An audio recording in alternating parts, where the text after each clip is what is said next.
लक्ष्मण टुडू जो भारतीय जनता पार्टी का एक बड़ा चेहरा हुआ करते थे, घाटशिला पर 2014 में विधानसभा का चुनाव जीतकर बीजेपी को ये गढ़ सौंप दिया। लेकिन भारतीय जनता पार्टी ने भरोसा नहीं जताया, जिस मजबूरी में लक्ष्मण टुडू ने बीजेपी का दामन छोड़ झारखंड मुक्ति मोर्चा में आना सही समझा। अब घाटशिला उपचुनाव के मद्देनजर झारखंड मुक्ति मोर्चा के जरिए बड़ी जिम्मेदारी लक्ष्मण टुडू को सौंपी गई है। दरअसल आपको बता दें कि झारखंड मुक्ति मोर्चा के जरिए 40 स्टार प्रचारकों की सूची जारी की है, जिसमें मुख्यमंत्री और पार्टी अध्यक्ष हेमंत सोरेन और उनकी पत्नी कल्पना सोरेन सहित कई अन्य नेताओं के नाम शामिल हैं, जिसमें लक्ष्मण टुडू का भी जिक्र किया गया है। आपको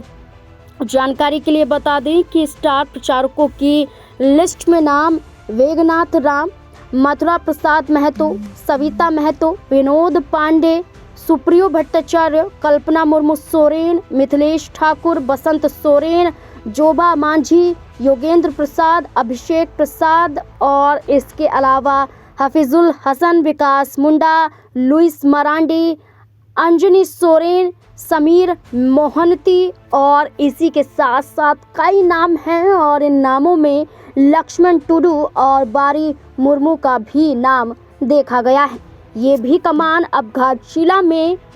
सोमेश चंद्र सोरेन को जिताने के लिए उतर जाएंगे। ये उपचुनाव 11 नवंबर को होना है और इस बीच में इंडिया ब्लॉक की तरफ से सोमेश चंद्र सोरेन मैदान में और इसी के साथ साथ स्टार प्रचारकों की लिस्ट के बाद भारतीय जनता पार्टी और बाबूलाल सोरेन पर हमला बोलते हुए जेएमएम की तरफ से कहा गया कि भगवा पार्टी उधार के खिलाड़ी उतार रही है। भाजपा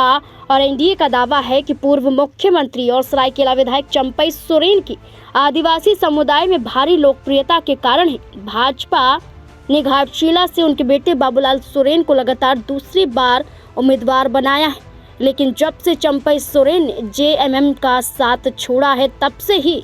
चंपई सोरेन पर जो विश्वास है वो कमजोर होता हुआ नजर आया है। जानकारी के लिए बता दें कि भाजपा 1985 से घाटशिला में चुनाव लड़ रही है और हर चुनाव में पार्टी एक नए उम्मीदवार उतारती रही है। यहाँ तक कि झारखंड बनने के बाद पिछले 5 विधानसभा चुनाव में भी यही हुआ। 2014 के विधानसभा चुनाव में घाटशिला में भाजपा को जीत दिलाने वाले लक्ष्मण टुडू को भी 2019 में टिकट नहीं मिला और यही वजह थी कि वो झारखंड मुक्ति मोर्चा पर भरोसा कर पाए थे और आज पार्टी ने उन्हें जिम्मेदारी दी है कि आप घाटशिला का उपचुनाव जरूर जिताइए और सोमेश चंद्र सोरेन को विधायक बनाइए। अब देखना होगा कि ये जिम्मेदारी निभाते हुए नजर आएंगे बखूबी।